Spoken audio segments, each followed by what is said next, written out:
എരുമയുടെ പുറത്തോ പോത്തിന്റെ പുറത്തോ കണ്ട് കയറിയ ഒരു ആശ്ചര്യങ്ങൾ ഷൂട്ട് ചെയ്തില്ല?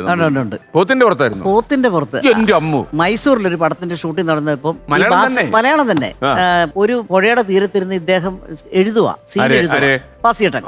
അതെ. അപ്പൊ ഉണ്ട് നോക്കുമ്പോ ഉണ്ട് ഒരു പയ്യൻ ഇങ്ങനെ ഒരു എരുമപ്പുറത്ത് ഒരു പാട്ടും ഒക്കെ പാടിക്കൊണ്ട് ഒരു ഫ്ലൂട്ടും ഒക്കെ വായിച്ചുകൊണ്ട് പോകുന്നു, ഒരു പാൽക്കാരൻ ചെറുക്കാൻ. അപ്പൊ എന്നോട് പറഞ്ഞു, നിങ്ങളിങ്ങി വന്നേ, നിങ്ങളൊരു കാര്യം ചെയ്യും, പാൽക്കാരിയായിട്ടല്ലേ ഇതിൽ അഭിനയിക്കുന്നത്, ആ എരുമപ്പുറത്ത് കയറിയിരുന്നോളെ. ഞാൻ പറഞ്ഞിട്ട് ഞാൻ കുറച്ച് അവിടെ ജീവിച്ചോട്ടെ കൊടുക്കാൻ. പുള്ളി അങ്ങ് നിർബന്ധിച്ച് കൊടുക്കുക, അതിനെ പുറത്ത് കയറി. അപ്പൊ ഞാൻ വിചാരിച്ചു ആനയൊന്നും അല്ലല്ലോ, വീണാലും വലിയ കുഴപ്പമില്ല, എരുമയല്ലേ പോത്ത് കയറിയിരുന്നു. ആദ്യമൊക്കെ അതിന് മനസ്സിലായി കേട്ടോ, ഇത് വേറെ ആയിരുന്നു. ആദ്യമൊക്കെ നല്ല പാട്ട്, ഇങ്ങനെ ഇതൊക്കെ ഫ്ലൂട്ടൊക്കെ ഓതി ഇങ്ങനെ പോയി. പിന്നെ ഈ ക്യാമറ ഈ ഡബിൾ ഇതിൽ ഓടി ഇങ്ങനെ അങ്ങോട്ട് പോയി ഞാൻ ആ വെള്ളത്തിൽ വീണു. ഒന്നും പറ്റിയില്ല, എന്നാലും പക്ഷേ തിയേറ്ററിൽ അത് കാണാൻ നല്ല രസമായിരുന്നു. ആള് കൈയടിച്ചു കാണും. അതേപോലെ ഞങ്ങള് എല്ലാരും കൂടെ വണ്ടിപ്പൂരിലെ പെൺപട ഒരു സിനിമ, വിജയലളിതയാണ് നായിക. പിന്നെ പുള്ളിക്കാരൻ തെലുങ്കിലൊക്കെ അടി പിടി ഭയങ്കര ഫൈറ്റ് ഒക്കെ ചെയ്ത് ഞങ്ങള് 10-13 പേരെ ഇതിനകത്ത് ഒരു കുതിര പന്തായുണ്ട്. അതല്ല, ഞങ്ങളെല്ലാവരും കുതിരപ്പുറത്ത് പോന്നു.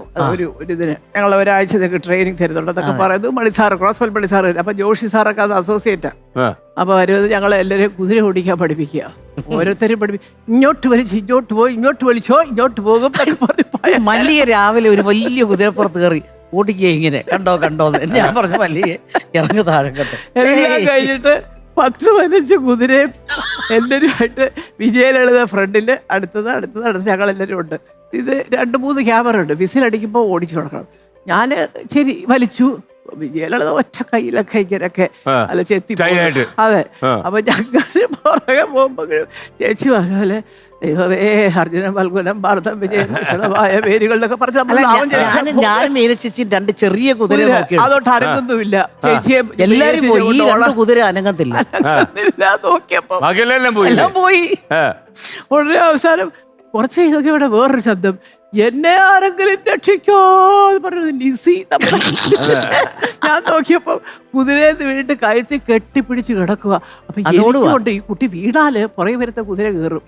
അയ്യോ നിർത്തോന്ന് ആര് കേൾക്കാം, മരത്തിന്റെ മണ്ടയ്ക്കൊക്കെയാ ക്യാമറ. എങ്ങനെ അത് എവിടെയോ കൊണ്ടൊക്കെ നിർത്തി 10-15 കുതിരകള്. അപ്പൊ കാണാൻ 2 പേരും പറയാം.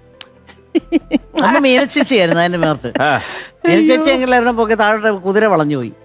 ഒരു വളവ് വെയിറ്റ് മുഴുവനും കുതിര വളഞ്ഞു പോയല്ലേ.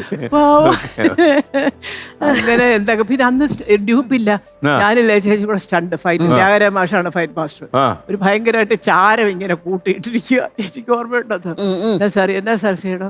ഇല്ലേ അതൊക്കെ മേലെ നമ്മ அப்படியே കൊണ്ടുവന്ന് വിടറേ ടേക്കിന് ചൊല്ലുമ്പോ 2 പേരും അവിടെ ഉരുണ്ടു. നമ്മ ചാരത്തിൽ കൂടെ ഉരുണ്ടു താഴോട്ട് വരാനോ. ചേച്ചി മൂക്കിലും കണ്ണിലും ഒക്കെ കയറും. അനുഭവിക്കണേ. അങ്ങനെ ഞങ്ങൾ 2 പേരും ഡ്യൂപ്പില്ലാതെ ഒരു ചാരക്കൂരയുടെ മണ്ടയ്ക്കൊന്ന് ഉരുണ്ട് താഴെ വരെ വന്നു. ഇന്ന് ചെയ്യുവോ? അമ്മോ ഇന്നിപ്പോ ഡ്യൂപ്പ് ഉണ്ടല്ലേ? നമ്മള് ഈ പ്രൊഡ്യൂസർ പൈസ വാങ്ങിക്കുന്ന ഒഴിച്ച് ബാക്കി എല്ലാത്തിനും ഡ്യൂപ്പല്ലേ? സത്യം. അത് മാത്രമേ ഉള്ളൂ നേരിട്ട് വാങ്ങിക്കുന്നത്. ശരിയാ.